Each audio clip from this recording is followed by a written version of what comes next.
Assalamualaikum warahmatullahi wabarakatuh. Kembali bersama Mirza Sel Channel. Apa kabar teman-teman semua? Semoga sampai saat ini teman-teman semua tetap dalam keadaan sehat walafiat, sehingga masih tetap bisa konsisten menjalankan segala aktivitas sehari-hari dengan lancar. Dan semoga pula kita semua dijauhkan dari segala bencana dan musibah, amin. Bertransaksi di agen briling tanpa antri, hari libur tetap buka. Sekarang saya berada di tengah-tengah kebun. Di samping saya, kelihatan nggak? Itu kelihatan. Di samping saya adalah kebun cabai rawit yang sekarang harganya melambung tinggi. Harganya naik drastis. Harganya sangat mahal. Beruntunglah pada para petani yang kali ini, yang saat ini memiliki atau yang kebunnya ditanami lombok, bahasa Jawanya, karena sekarang harganya sangat mahal. Bang, kok jadi jualan cabai? Enggak.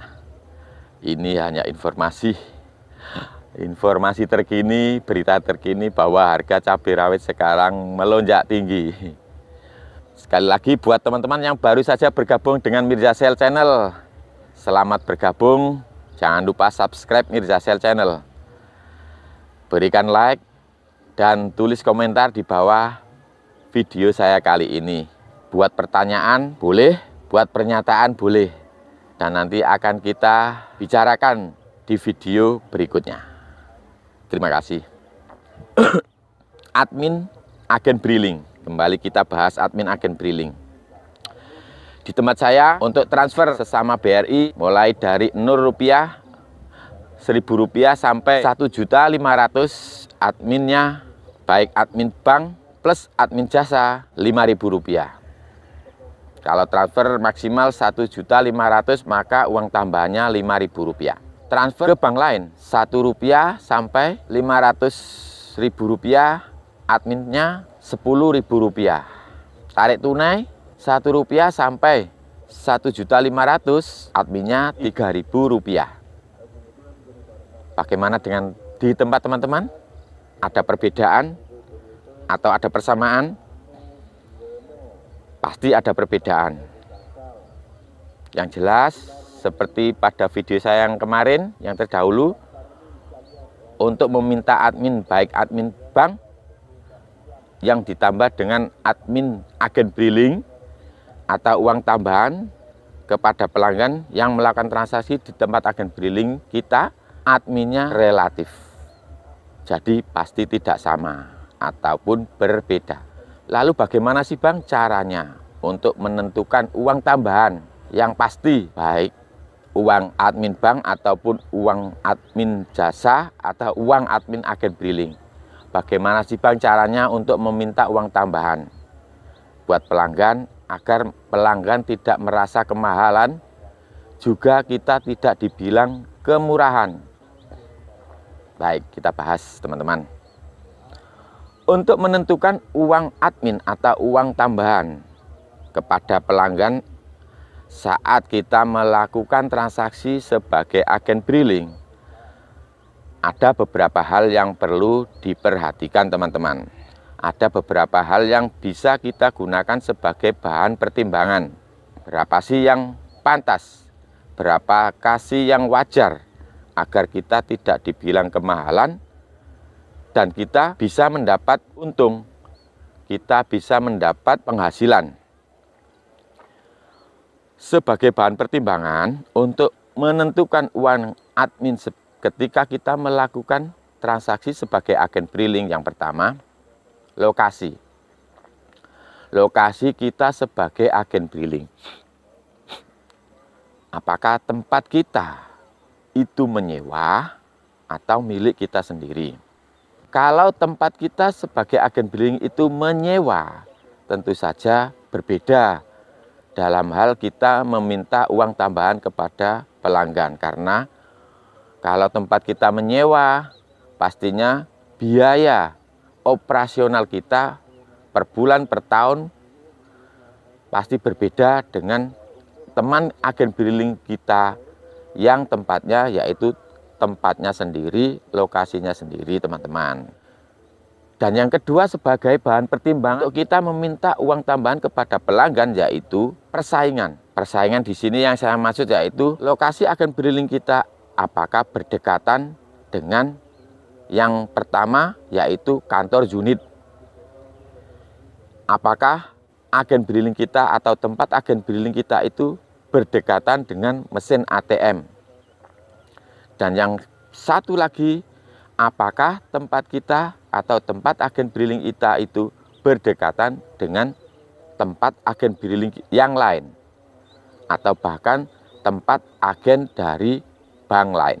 Yang kedua ini juga merupakan bahan pertimbangan bagaimana atau berapa yang wajar, yang pantas, yang sekiranya kita bisa mendapat keuntungan tapi kita tidak kemahalan dalam hal meminta uang tambahan kepada pelanggan. Karena kalau tempat agen briling kita berdekatan dengan pesaing-pesaing yang sudah saya sebutkan di atas, otomatis kita juga harus berpikir agar kita tidak kemahalan dalam meminta uang tambahan kepada pelanggan, teman-teman. Yang ketiga atau yang selanjutnya yaitu tentang biaya-biaya operasional yang lain. Suatu misal biaya PLN, biaya kertas struk EDC, biaya pembuatan spanduk, pembuatan banner, pembuatan neon box.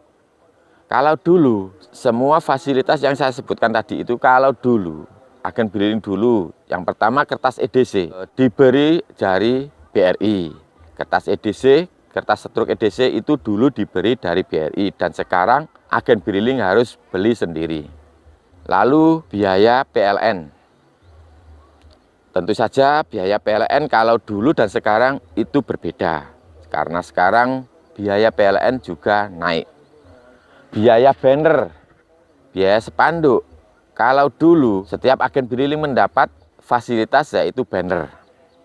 Tapi sekarang kalau hanya menunggu dari BRI, kita akan kehilangan promosi karena barangkali banner kita yang dulu sudah rusak dan kita baru inden ke BRI lama datangnya.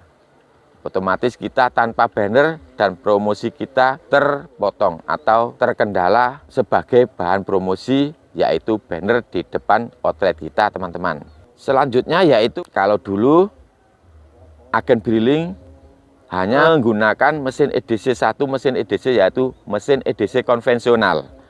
Satu mesin EDC konvensional yang jaringannya langsung disambungkan ke BRI dan itu tidak menambah biaya kepada agen briling karena jaringannya langsung tersambung ke BRI, ke sistemnya BRI dengan mesin EDC konvensional. Tapi sekarang agen briling menggunakan mesin EDC MPOS yang jaringannya meskipun sudah terhubung ke jaringan BRI, kadang-kadang sinyalnya atau jaringannya itu lemot sehingga secara tidak langsung agen briling harus mempersiapkan jaringan internet sendiri yaitu menggunakan WiFi atau paket data seluler yang kita tethering ke mesin EDC MPOS agen briling kita, teman-teman. Jadi itulah mengapa kalau admin atau uang tambahan yang diminta oleh agen briling itu berbeda-beda karena tergantung beberapa hal yang mempengaruhi yang sudah saya sebutkan di atas tadi, teman-teman. Jadi beberapa hal bisa mempengaruhi dalam hal membuat uang tambahan kepada pelanggan. Jadi buat teman-teman agen briling jangan merasa kok di tempat saya segini, di teman kita segitu. Kok di tempat saya cuma 3.000, di teman saya 5.000. Itu tergantung beberapa hal yang sudah saya sebutkan tadi, teman-teman. Yang penting kita harus memikirkan kalau kita meminta tambahan terlalu murah, apakah kita sudah mendapat tambahan penghasilan, teman-teman? Apakah kita sudah mendapatkan untung, teman-teman? Karena tujuan kita membuat agen briling yaitu ingin mendapatkan tambahan penghasilan atau tambahan keuntungan karena kita adalah bisnis. Otomatis yang kita inginkan yaitu tambahan penghasilan. Tapi bukan berarti kita harus murah-murahan dalam membuat admin, teman-teman. Karena kalau murah-murahan, maka kita sendiri yang akan merasakan kerugian. Demikian video saya kali ini. tentang Lombok. Kok tentang Lombok? Tentang cara menentukan uang tambahan atau uang jasa ataupun admin, istilahnya berbeda-beda. Yang jelas uang tambahan sebagai agen briling agar kita bisa mendapatkan keuntungan dan kita tidak jadi gulung tikar karena kita sudah keluar modal besar, karena kita salah perhitungan dalam hal menentukan uang tambahan, maka kita akan merasakan kerugian. Demikian, semoga ada hal positif yang bisa diambil. Salam buat keluarga, sehat selalu. Wassalamualaikum warahmatullahi wabarakatuh.